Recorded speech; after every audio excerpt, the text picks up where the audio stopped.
Good morning, children. Today in geography, as you all know, we are revising the chapter Size and Location.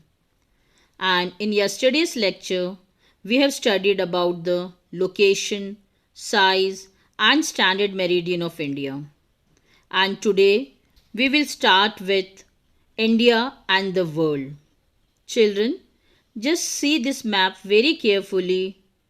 This map shows India on the International Highway of Trade and Commerce. Children, you can easily see that the Indian landmass has a central location between the East and the West Asia and the southward extension of Asian continent, the Trans-Indian Ocean routes.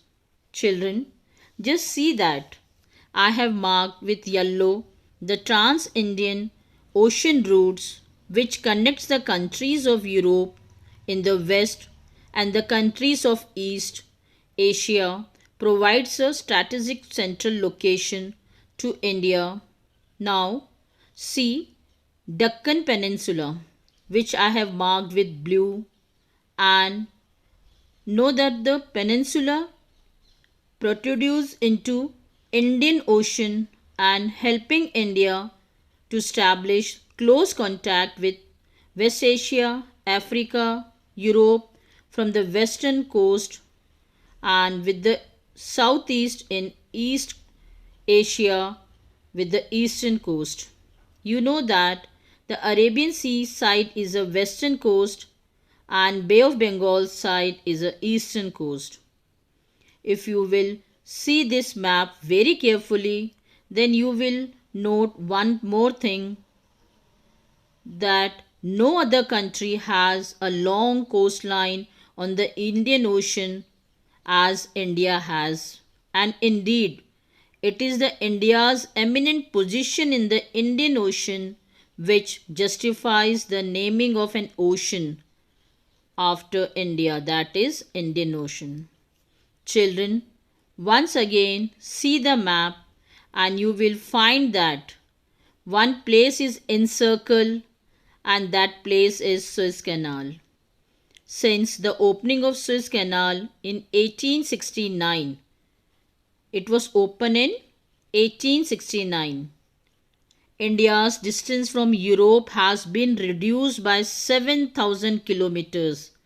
With this, one thing is very clear, children, that the strategic location on the head of Indian Ocean has helped India in the establishment of maritime contact with the outside world in the ancient and the medieval times. Now,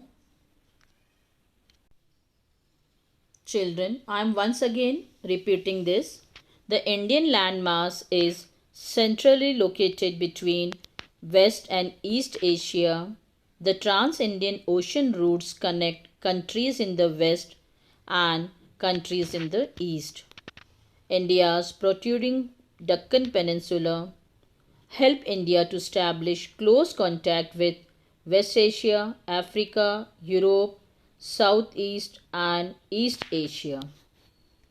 Children, India's contact with the world via land route are much more older than her maritime contact.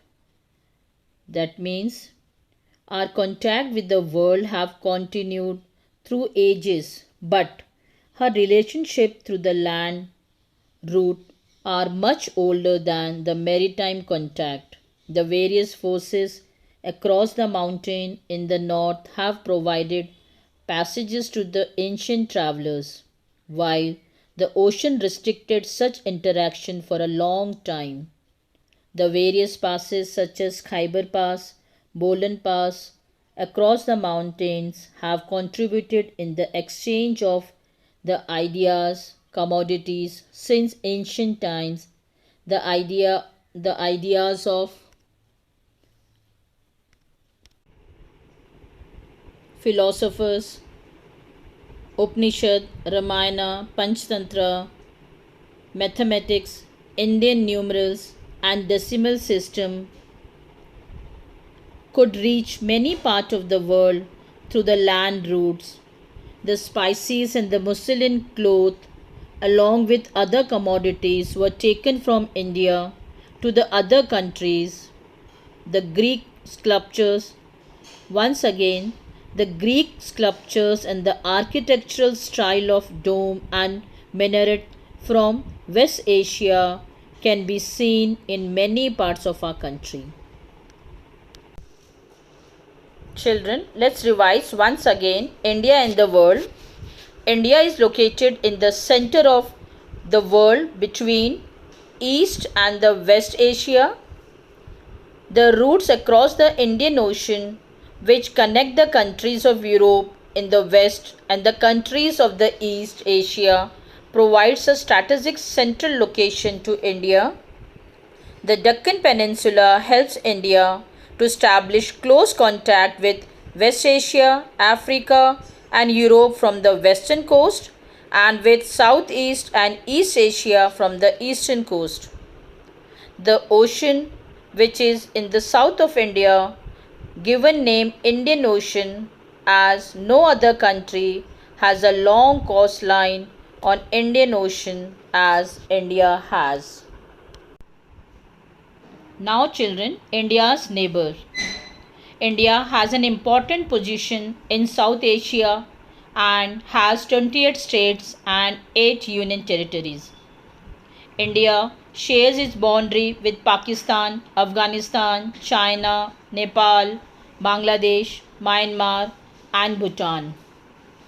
Sri Lanka is separated from India by Pak Strait, a narrow strip of sea. India always have and had strong geographical and historical link with her neighbors. India stands apart from rest of Asia. Now children, just look at the map. India and the adjacent countries. I have marked the neighboring countries with the yellow shade. Children, India has 28 states and 8 union territories. India shares its land boundary with Pakistan and Afghanistan in the northwest. That means Pakistan, Afghanistan are our northwest neighbors. Nepal, China, Bhutan in the north. That means our neighbors in the north are Bhutan, Nepal and China.